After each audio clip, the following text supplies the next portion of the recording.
Hi అందరికీ welcome back to our channel. ఈరోజు వీడియోలో ఎగ్ హిప్పీ నూడిల్స్ ఎలా చేసుకోవాలనేది చూపిస్తాను. ఒక్కసారి ఈ విధంగా చేసి పిల్లల బాక్స్లో పెట్టారంటే ఖాళీ బాక్స్ని తీసుకొస్తారు, అంత ఇష్టంగా తింటారు. టేస్ట్ కూడా చాలా బాగుంటుంది. మీరు కూడా ఒకసారి ట్రై చేయండి. ముందుగా ఒక బౌల్లో వాటర్ తీసుకొని వాటర్ వేడైన తర్వాత కొంచెం ఆయిల్ వేయండి. తర్వాత ఒక 3 ప్యాక్ల వరకు తీసుకుంటున్నాను నేను ఇక్కడ హిప్పీ ప్యాకెట్స్. మీకు నచ్చినండి తీసుకోవచ్చు. నూడిల్స్ని ఒక 80% ఉడికించిన తర్వాత వాటర్ని వంపేయండి. ఈ విధంగా రంధ్రాల్లో ఉండే ఏదైనా ఒక దాంట్లో వేసామంటే వాటర్ని ఈజీగా వంపేయచ్చు.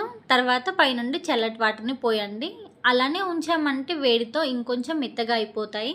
తర్వాత కడాయిలో 2-3 టేబుల్ స్పూన్ వరకు ఆయిల్ వేసుకోండి. మనం ఇందులో ఎగ్స్ వేసుకుంటాం కాబట్టి కొంచెం ఆయిల్ ఎక్కువగానే పడుతుంది, లేదంటే నీచు వస్తుంది. ఆయిల్ కొంచెం ఎక్కువగానే వేసుకోండి. ఆయిల్ వేడైన తర్వాత ఆనియన్, పచ్చిమిర్చిని వేసుకొని ఫ్రై చేసుకోవాలి.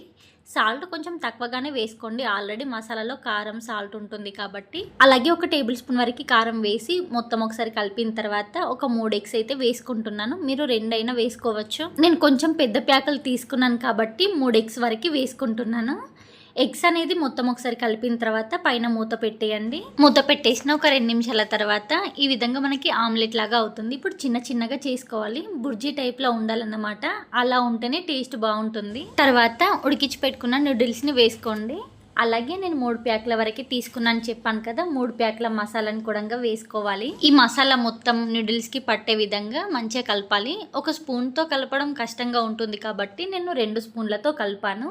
మనము ఇందులో చిన్నగా కట్ చేసుకున్న క్యారెట్ ఇంకా ఏదైనా వెజిటేబుల్స్ అయినా వేసుకోవచ్చు. కాకపోతే ఇందులో ఆల్రెడీ చిన్నగా కట్ చేసిన క్యారెట్ మసాలా బాగుంటుంది కాబట్టి నేను ఓన్లీ పచ్చిమిర్చి, ఆనియన్ మాత్రమే వేసాను. మీకు నచ్చినట్లయితే క్యాప్సికమ్ వేసుకోండి. ఓన్లీ ఒక 10 నిమిషాలలో చేసుకోవచ్చు. ఈ హిప్పీ ఎగ్ నూడిల్స్ చాలా టేస్టీగా ఉంటాయి. మీరు కూడా ఖచ్చితంగా ఒకసారి ట్రై చేయండి. తర్వాత లాస్ట్లో కొంచెం కొత్తిమీరకు వేసుకున్న తర్వాత మొత్తం ఒకసారి బాగా కలిపామంటే మనకి ఎగ్ హిప్పీ నూడిల్స్ అయితే రెడీ అయినట్లే. ప్రాసెస్ ఈజీగానే ఉంటుంది, టేస్ట్ అంతకంటే ఎక్కువ బాగుంటుంది. ఆనియన్ పెట్టుకొని తిన్నామంటే అదిరిపోతుంది. అంతే. మీరు ఖచ్చితంగా ఒకసారి ట్రై చేయండి. మీకు ఇలా అనిపించింది అనేది కామెంట్ చేయండి. వీడియో నచ్చితే లైక్ చేసి సబ్స్క్రైబ్ చేసుకోండి.